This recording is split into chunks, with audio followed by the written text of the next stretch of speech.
నమస్కారం, మా తెలంగాణ న్యూస్ కి స్వాగతం. హెడ్లైన్ చూద్దాం.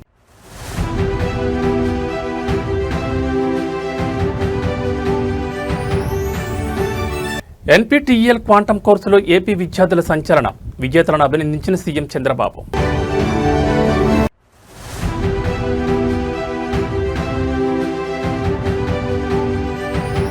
ఏపీ స్థానిక పౌరులో చారిత్రాత్మక మార్పు. ప్రత్యక్ష పద్ధతిలోనే మేయర్లు, మున్సిపల్ చైర్మన్ల ఎన్నిక.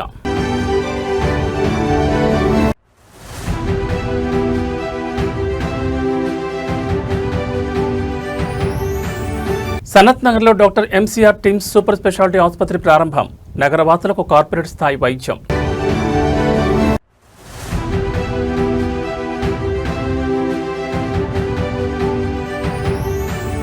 ఆదిలాబాద్ కాంగ్రెస్ పీఎస్సీ మీటింగ్లో ఘర్షణ. నేతలకు షోకాజ్ నోటీసులు జారీ చేయనున్న ఏఐసీసీ. ఇక డీటెయిల్స్ చూస్తే, జాతీయ స్థాయిలో ఐఐటీలు, ఐఐఎస్సీల సంయుక్త భాగస్వామ్యంలో ఎన్పీటీఎల్ నిర్వహించిన క్వాంటమ్ కంప్యూటింగ్ కోర్సులో ఆంధ్రప్రదేశ్ రాష్ట్ర విద్యార్థులు సంచలన విజయం సాధించారు. దేశంలోని అత్యధిక పథకాలు సాధించి సత్తా చాటిన విద్యార్థులను ముఖ్యమంత్రి చంద్రబాబు నేడు అభినందించారు. ఐఐటీ మద్రాస్, ఐబీఎం రీసెర్చ్ నిపుణులు నిర్వహించిన ఈ కోర్సు కోసం దేశవ్యాప్తంగా 1,00,000కు పైగా దరఖాస్తులు రాగా ఒక ఆంధ్రప్రదేశ్ నుంచే 19,000 మంది హాజరయ్యారు. క్వాలిఫై అయిన విద్యార్థులు ఏపీకి చెందిన 2,839 మంది ఉండడం విశేషం. ఇందులో సిహెచ్ రామసౌజన్య, టి సౌమ్యశ్రీ, అనిల్ శ్రీనివాస్, యశ్వంత్ బంగారు పథకాలు సాధించగా మరో 14 మంది రజత పథకాలు కైవసం చేసుకున్నారు. ముఖ్యంగా నూజివీడు ఆర్జీయూకేటీ విద్యార్థులే 7 రజత పథకాలు సాధించి దేశంలోనే సరికొత్త రికార్డు సృష్టించారు. పథకాలు సాధించిన వారిలో ఇప్పటికే 9 మంది విద్యార్థులు ప్రముఖ సంస్థల్లో ఉద్యోగాలు సాధించారు. IBM, Microsoft, Intel, TCS, Google వంటి గ్లోబల్ టెక్ దిగ్గజాలు అవకాశాలు కల్పించేలా ఉన్న ఈ కోర్సు ద్వారా ఏపీలో 1,00,000 మంది క్వాంటమ్ నిపుణులను తయారు చేయడమే లక్ష్యంగా ప్రభుత్వం పనిచేస్తోందని సీఎం చంద్రబాబు స్పష్టం చేశారు.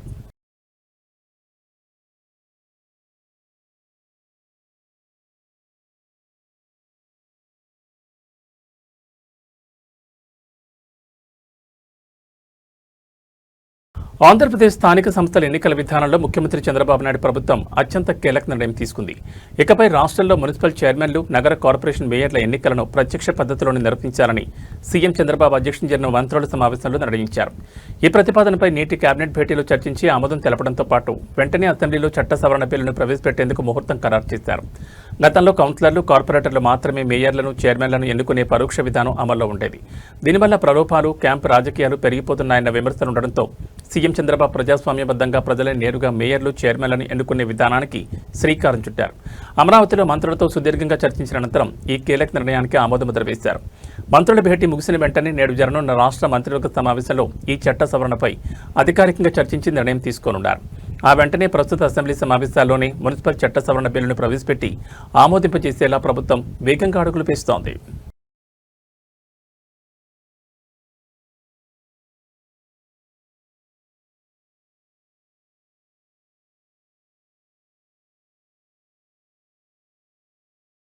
హైదరాబాద్ నగరవాసులకు కార్పొరేట్ స్థాయి సూపర్ స్పెషాలిటీ వైద్యాన్ని అందించేందుకు సనత్ నగర్లో నిర్మించిన doctor Marri Chennareddy Telangana institute of medical sciences ఆసుపత్రి ప్రారంభమైంది. ముఖ్యమంత్రి రేవంత్ రెడ్డి ఈ అత్యాధునిక ఆసుపత్రిని అధికారికంగా ప్రారంభించిన అనంతరం మంత్రులతో కలిసి ఆసుపత్రిలోని వివిధ విభాగాలను క్షుణ్ణంగా పరిశీలించారు. Cardio, renal, organ transplant, sciences విభాగాల్లో అందుబాటులోకి తెచ్చిన మోడర్న్ ఆపరేషన్ థియేటర్లు, పోస్ట్ ఆపరేటివ్ వార్డులు, ట్రామా కేర్ మరియు ఐసీయూ విభాగాలను సీఎం పరిశీలించారు. చికిత్స కోసం వచ్చే రోగుల రిజిస్ట్రేషన్, రిసెప్షన్లో టోకెన్ డిస్పెన్సర్ యంత్రాల పనితీరు, ఓపీ కౌంటర్ల పనితీరును స్వయంగా తనిఖీ చేశారు. అత్యాధునిక వైద్య పరికరాల గురించి వైద్యులు, నర్సింగ్ సిబ్బందిని అడిగి తెలుసుకున్న సీఎం నిర్వహణలో ఎలాంటి లోపాలు లేకుండా పేదలకు మెరుగైన వైద్య సేవలు అందించాలని అధికారులను ఆదేశించారు. ఈ కార్యక్రమంలో ఉప ముఖ్యమంత్రి భట్టి విక్రమార్క, మంత్రులు దామోదర్ రాజనరసింహ, కోమటిరెడ్డి వెంకటరెడ్డి, పొన్నం ప్రభాకర్ సహా పలువురు ప్రజాప్రతినిధులు, ఉన్నతాధికారులు పాల్గొన్నారు. ఆసుపత్రిలోని విభిన్న విభాగాలు మరియు థియేటర్లను మంత్రులు, ప్రజాప్రతినిధులు లాంఛనంగా ప్రారంభించారు.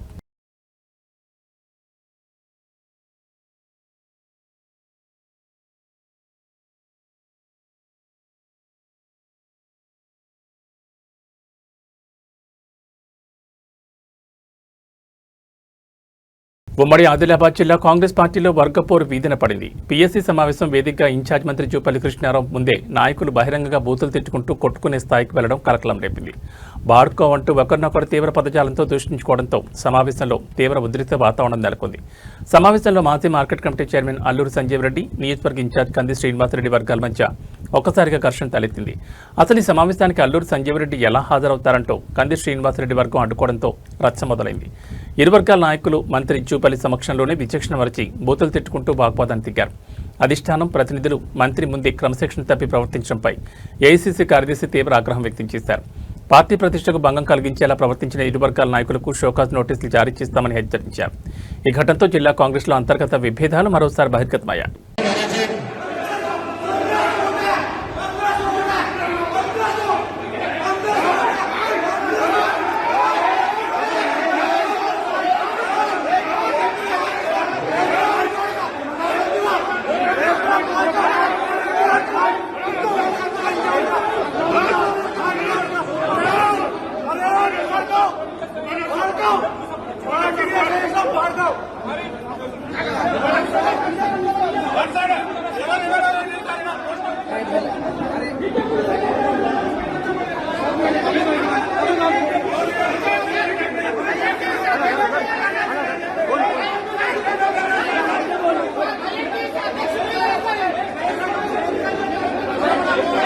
ఆంధ్రప్రదేశ్ కూటమి రాజకీయాల్లో జనసేన ఎమ్మెల్యే పంతం నానాజీ చేసిన వ్యాఖ్యలు తీవ్ర దుమారం రేపుతున్నాయి.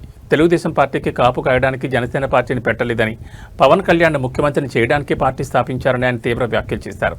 ఎమ్మెల్యే పంతం నానాజీ చేసిన ఈ వ్యాఖ్యలు ఇప్పుడు అధికార కూటమి వర్గాల్లో పెద్ద ఎత్తున చర్చకు దారితీశాయి. కాకినాడలో జరిగిన కార్యక్రమంలో మాట్లాడిన పంతం నానాజీ జనసేన శ్రేణుల కార్యకర్తల అంతరంగాన్ని స్పష్టం చేశారు.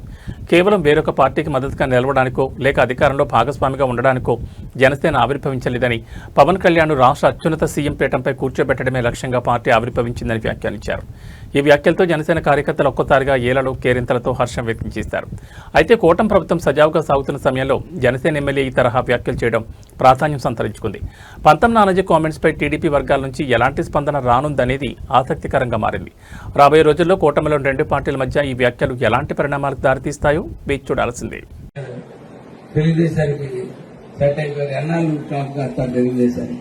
తెలుగుదేశాన్ని కాపుగాయడానికి పార్టీ పెట్టలేదు. జనసేన పార్టీ పవన్ కళ్యాణ్ ముఖ్యమంత్రిగా చూడడానికి మన పార్టీ జనగామ జిల్లా పాలకుర్తి నియోజకవర్గ కాంగ్రెస్ పార్టీలో వర్గపోరు మరోసారి బహిర్గతమైంది. తొర్రూరు మండలం సోమారం గ్రామాల్లో నిర్వహించిన శివాలయ ధ్వజస్తంభ ప్రతిష్టాపన కార్యక్రమం వేదికగా కాంగ్రెస్ నాయకులు రెండు వర్గాలుగా విడిపోయి ఫ్లెక్సీల వారకు తెరలేపారు. ఒకే కార్యక్రమానికి రెండు వేర్వేరు రకాల ఫ్లెక్సీలు ఏర్పాటు చేయడంతో కాంగ్రెస్ అంతర్గత విభేదాలు కాస్త రచ్చకెక్కాయి.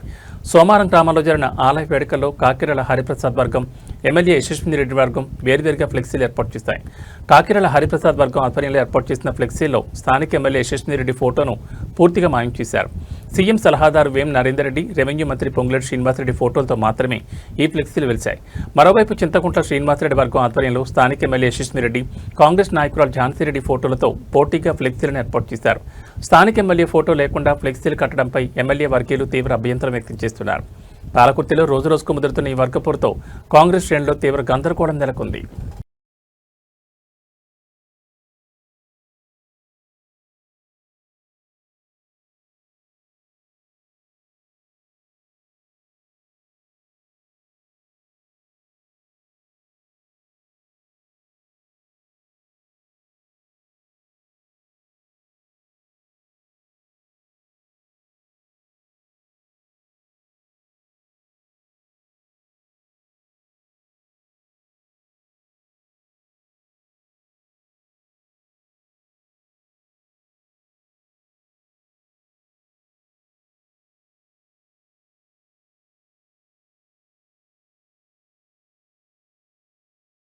తెలంగాణ రెవెన్యూ శాఖ మంత్రి పొంగులేటి శ్రీనివాసరెడ్డిపై బీఆర్ఎస్ సీనియర్ నేత మాజీ మంత్రి హరీష్ రావు తీవ్రస్థాయిలో ధ్వజమెత్తారు.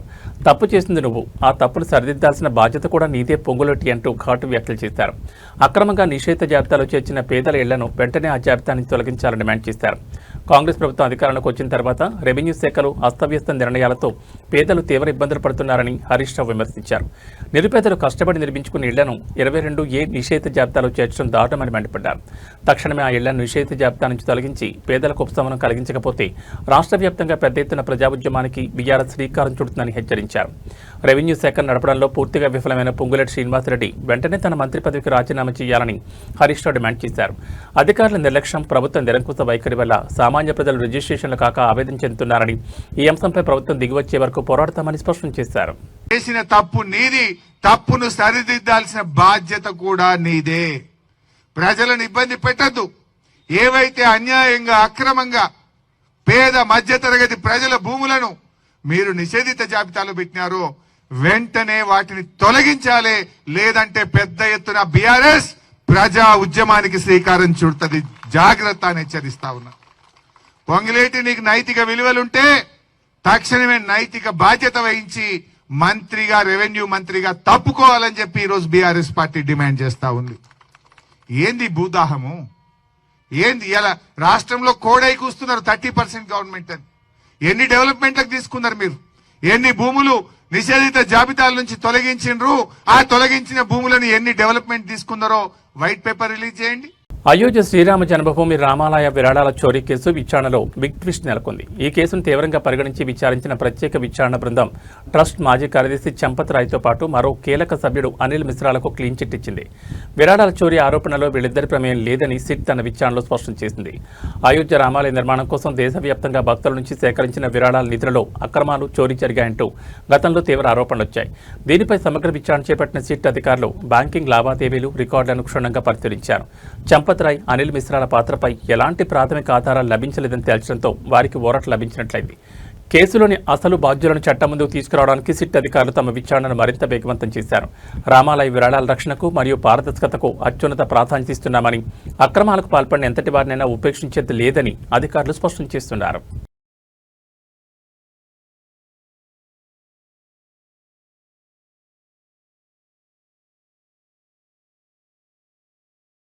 ప్రసిద్ధ పుణ్యక్షేత్రం కాణిపాకంలో మెగా హీరో సాయి ధరమ్ తేజ్ పర్యటన తీవ్ర వివాదాస్పదంగా మారింది. మెగాస్టార్ చిరంజీవి పుట్టినరోజు సందర్భాన్ని పురస్కరించుకుని కాణిపాకం శ్రీ వరసిద్ధి వినాయక స్వామి ఆలయ ప్రాంగణంలోని గెస్ట్ హౌస్లో సాయి దుర్గా తేజ్ కేక్ కట్ చేయడం తీవ్ర దుమారం రేపుతోంది. ఆధ్యాత్మిక క్షేత్రంలో ఇలాంటి వేడుకలు నిర్వహించడంపై భక్తులు తీవ్ర ఆగ్రహం వ్యక్తం చేస్తున్నారు. ఈ నెల 22 చిరంజీవి పుట్టినరోజు ఉండడంతో కాణిపాకం వినాయకుడి దర్శనానికి వచ్చిన సాయి దుర్గా తేజ్ ఆలయ గెస్ట్ హౌస్లోని అభిమానులతో కలిసి కేక్ కట్ చేశారు. అయితే అత్యంత పవిత్రమైన వినాయక స్వామి ఆలయ ప్రాంగణంలో కేక్ కటింగ్ వంటి వేడుకలకు అధికారులు ఎలా అనుమతి ఇచ్చారంటూ స్థానికులు, భక్తజనం తీవ్రస్థాయిలో మండిపడుతున్నారు. ఆలయ నియమావళిని కాలరాశారని ఆరోపిస్తున్నారు. ఆధ్యాత్మిక వాతావరణానికి భంగం కలిగించేలా ప్రవర్తించడం సరికాదని, భవిష్యత్తులో పుణ్యక్షేత్రాలు ఇలాంటి వేడుకలను పూర్తిగా కట్టడి చేయాలని భక్తులు డిమాండ్ చేస్తున్నారు. సెలబ్రిటీల విషయంలో ఆలయ అధికారులు నిబంధనలు సడలించడంపై తీవ్ర విమర్శలు వ్యక్తమవుతున్నాయి. దీనిపై దేవాదాయ శాఖ అధికారులు వెంటనే స్పందించాలని కోరుతున్నారు.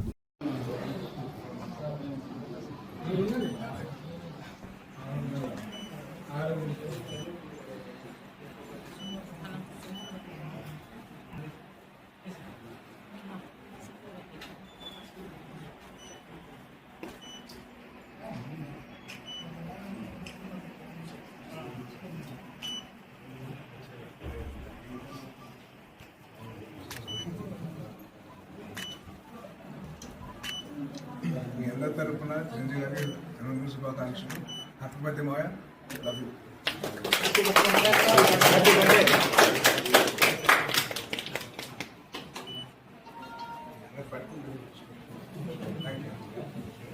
నల్గొండ జిల్లా దేవరకొండ ప్రభుత్వ జూనియర్ కాలేజీలో తీవ్ర ఉద్రిక్తత నెలకొంది. గత కొంతకాలంగా విద్యార్థులను లైంగికంగా వేధిస్తున్నాడనే ఆరోపణతో లెక్చరర్ భాస్కర్ను ఏబీవీపీ కార్యకర్తలు చితకబాదారు. విద్యాబుద్ధులు నేర్పించాల్సిన ఉపాధ్యాయుడే దిగజారి ప్రవర్తించడం ఏంటంటూ ఏబీవీపీ నాయకులు, విద్యార్థి సంఘాలు తీవ్ర ఆగ్రహం వ్యక్తం చేశాయి. దేవరకొండ ప్రభుత్వ జూనియర్ కాలేజీలో పనిచేస్తున్న లెక్చరర్ భాస్కర్ కాలేజీకి వచ్చే విద్యార్థులతో అసభ్యంగా ప్రవర్తిస్తూ లైంగిక వేధింపులకు గురి చేస్తున్నాడని ఆరోపణలు వెలువెత్తాయి. ఈ విషయం తెలుసుకున్న ఏబీవీపీ నాయకులు భారీగా కాలేజ్ వద్దకు చేరుకుని ఆందోళన చేపట్టారు. ఆగ్రహంతో రగిలిపోయిన కార్యకర్తలు లెక్చరర్ భాస్కర్ను నిలదీసి దేశశుద్ధి చేశారు. విద్యార్థుల జీవితాలతో చెలగాటమాడుతున్న సదరు లెక్చరర్పై తక్షణమే ఫోక్సో చట్టం కింద కేసు నమోదు చేసి కఠినంగా శిక్షించాలని ఏబీవీపీ నాయకులు డిమాండ్ చేశారు. సమాచారం అందుకున్న పోలీసులు అక్కడ చేరుకుని పరిస్థితిని అదుపులోకి తెచ్చే ప్రయత్నం చేశారు. ఘటనపై సమగ్ర విచారణ జరిపి చర్యలు తీసుకుంటామని అధికారులు తెలిపారు.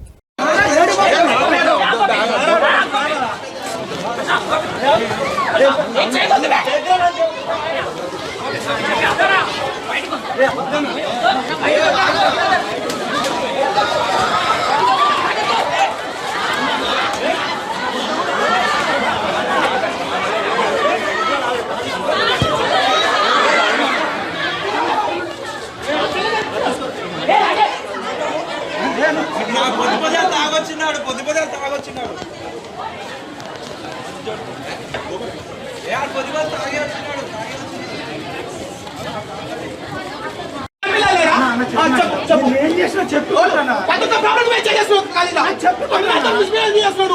నేను ఎవరితో చేసినా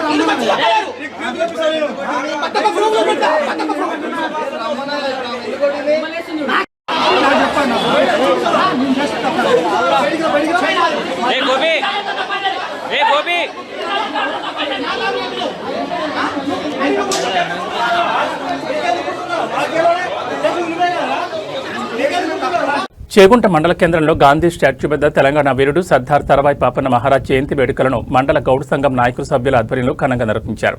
అనంతరం సర్దార్ సర్వాయి పాపన్న చిత్రపటానికి పూలమాలలు వేసి నివాళులర్పించారు. అనంతరం కర్నాల్పల్లి ఎల్లమ్మ గుడి వద్ద గౌడ్ సంఘం నాయకులు ప్రత్యేక సమావేశం నిర్వహించి పాపన్న మహారాజ్ చేసిన త్యాగాలను చూపిన పోరాట పటిమను స్మరించుకున్నారు. బహుజనుల ఆత్మగౌరవం, హక్కుల సాధన కోసం ఆయన సాగించిన పోరాటం నేటి తరానికి ఆదర్శనీయమని కొనియాడారు. ఈ సందర్భంగా ప్రజాప్రతినిధులుగా విశేష సేవలు అందిస్తున్న వడియారం సర్పంచ్, పోలంపల్లి ఉప సర్పంచులను గౌడ సంఘం నాయకులు సాలువలతో ఘనంగా సన్మానించారు. అనంతరం హాజరైన సభ్యులకు, స్థానికులకు మిఠాయిలు పంపిణీ చేశారు. ఈ కార్యక్రమంలో బాలరాజ్ గౌడ్, కిషన్ గౌడ్, వడియారం సర్పంచ్ సాయి కుమార్ గౌడ్, సత్యగౌడ్, జూకంటి రాజాగౌడ్, గిరిగౌడ్, ఇందూరు పూరియల్ నరసింహులు గౌడ్, మాదాసు శ్రీనివాస్ గౌడ్, ఆనంద్ గౌడ్, నల్లిగౌడ్, శశిగౌడ్, మురళీగౌడ్, పరమగౌని శ్రీనివాస్ గౌడ్, పోలంపల్లి కృష్ణగౌడ్, యాదగౌడ్ తదితరులు పాల్గొన్నారు.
ఆనాడే పోరాడిన వీరుడు మన సర్దార్ సర్వాయి పాపన్న 376వ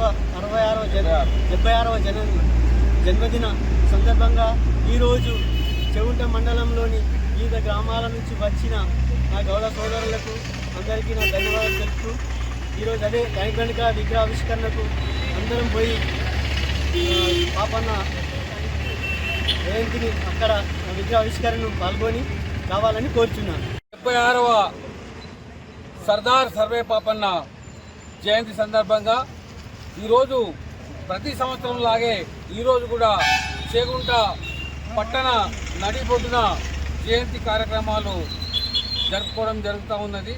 మండల స్థాయిలో మండల వ్యాప్తంగా ఉన్నటువంటి గౌడ నాయకులు అందరూ, గౌడ మిత్రులు అందరూ కూడా ఈ కార్యక్రమంలో పాల్గొనడం జరిగింది. అట్లాగే కేవలం గౌడులే కాకుండా మొత్తం సాగలి, మంగలి, కుమ్మరి, కమ్మరి, వడ్రంగి బహుజన వర్గాలందరూ కూడా ఈ సర్దార్ సర్వాయి పాపన్న జయంతి ఉత్సవాలను కానీ, వర్ధంతి ఉత్సవాలను కానీ జరుపుకోవాల్సినటువంటి అవసరం ఉన్నది. ఈ సందర్భంగా ఈరోజు ప్రభుత్వమే దీన్ని గుర్తించి గత 25 సంవత్సరాలుగా గౌడజన హక్కుల పోరాట సమితి డిమాండ్ మేరకు ఈరోజు ప్రభుత్వం గుర్తించి ట్యాంకు బాండ్ పైన ఏదైతే సర్దార్ సర్వాయి పాపన్న భారీ విగ్రహాన్ని నెలకొల్పుతున్నటువంటి ప్రభుత్వానికి ధన్యవాదాలు తెలియజేస్తూ, అదేవిధంగా సర్దార్ సర్వాయి పాపన్న పుట్టినటువంటి వరంగల్ జిల్లా ఇప్పటి జనగామ జిల్లాకు సర్దార్ సర్వాయి పాపన్న పేరు పెట్టాలని కూడా డిమాండ్ ఉంది. ఆ డిమాండ్ను కూడా ఈ ప్రభుత్వము పూర్తి చేస్తారనేసి ఆశిస్తూ ఈరోజు మనమందరం కూడా సర్దార్ సర్వాయి పాపన్న ఆశయాన్ని ముందుకు తీసుకుపోవాల్సిన అవసరం ఉన్నది. చేగుంట మరియు నార్సింగ్ మండలాల సమస్త బహుజనులు అందరం కలిసి సర్దార్ సర్వాయి పాపన్న 376వ జన్మదినం ఇక్కడ జరుపుకోవడం జరిగింది. దేశానికి స్వతంత్రం రాకముందు ఎంతోమంది స్వతంత్ర సమరయోధులను ఈ సమాజం స్మరించుకుంటుంది. కానీ 376 సంవత్సరాల క్రితమే బహుజనులకు రాజ్యాధికారం సాధించి పెట్టడానికి పోరాటం చేసినటువంటి బహుజన బిడ్డ సర్దార్ సర్వాయి పాపన్నను గత ప్రభుత్వాలు అనుకోండి, గత పాలకులందరూ విస్మరించారు. మన రాష్ట్ర రాజధాని నడిబొడ్డున కూడా ట్యాంక్ బండ్ పైన మనకు తెలియనటువంటి మన సంస్కృతి కానటువంటి వ్యక్తుల యొక్క విగ్రహాలు ప్రతిష్ఠించారు, కానీ సర్దార్ సర్వాయి పాపన్న విగ్రహాన్ని పెట్టిన పాపన పోలేదు.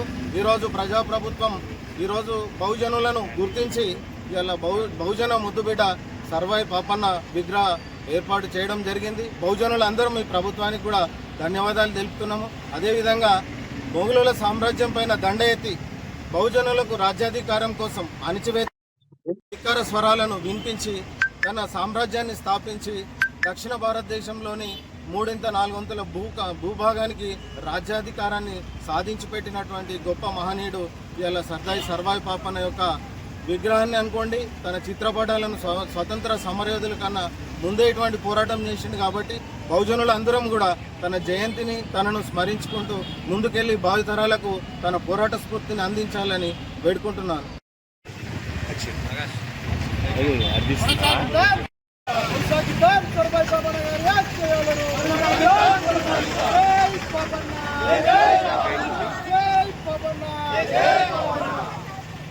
హైదరాబాద్ బులియన్ మార్కెట్లో పసిడి ధరలు మళ్లీ ఎగబాకాయి. బంగారం కొనాలనుకునే వారికి తాజా రేట్లు కాస్త షాక్ ఇస్తున్నాయి. అంతర్జాతీయ మార్కెట్ ప్రభావంతో హైదరాబాద్లో ఇవాళ 24 క్యారెట్లు మరియు 22 క్యారెట్ల బంగారం ధరల పెరుగుదలను నమోదు చేశాయి. హైదరాబాద్ బులియన్ మార్కెట్లో ఇవాళ 24 క్యారెట్ల 10 గ్రాముల పసిడి ధర ₹230 పెరిగి 1,55,890 వద్ద కొనసాగుతోంది. అదేవిధంగా ఆభరణాల తయారీకి ఉపయోగించే 22 క్యారెట్ల 10 గ్రాముల బంగారం ధర ₹200 ఎగబాకి 1,42,900 పలుకుతోంది. అటు కేజీ వెండి ధర మార్కెట్లో 2,55,000గా ఉంది.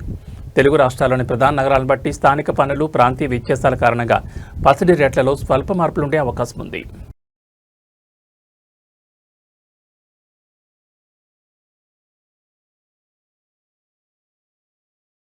తెలంగాణలోని పలు జిల్లాలకు ప్రముఖ వాతావరణ నిపుణుడు తెలంగాణ వెదర్ మ్యాన్ బాలాజీ వర్ష సూచన చేశారు. మధ్యాహ్నం 1 గంటల నుంచి 3:30 గంటల మధ్య పలు జిల్లాల్లో మోస్తరు వర్షాలు కురిసే అవకాశం ఉందని అంచనా వేశారు. ఇక గ్రేటర్ హైదరాబాద్లో సాయంత్రం వేళలో జల్లులు పడే అవకాశం ఉందని వాతావరణ కేంద్రం స్పష్టం చేసింది. వెదర్ మ్యాన్ బాలాజీ అంచనా ప్రకారం సంగారెడ్డి, మెదక్, కామారెడ్డి, సిద్దిపేట జిల్లాలతో పాటు వనపర్తి, గద్వాల, ఆదిలాబాద్, ఆసిఫాబాద్ జిల్లాల్లో మధ్యాహ్నం మోస్తరు వర్షాలు కురిసే అవకాశం ఉంది. ఈ జిల్లాల ప్రజలు, వాహనదారులు ప్రయాణాల్లో తగిన జాగ్రత్తలు తీసుకోవాలని సూచించారు. మరోవైపు రాజధాని హైదరాబాద్లో సాయంత్రం వరకు పొడి వాతావరణం ఉంటుందని వాతావరణ కేంద్రం తెలిపింది. అయితే సాయంత్రం తర్వాత నగరంలోని పలు ప్రాంతాల్లో తేలికపాటి నుంచి మోస్తరు జల్లులు పడే అవకాశం ఉందని పేర్కొంది. నగరవాసులు సాయంత్రం వేళలో బయటకు వెళ్లే సమయంలో వర్షపు సూచనలను గమనించాలని సూచించారు.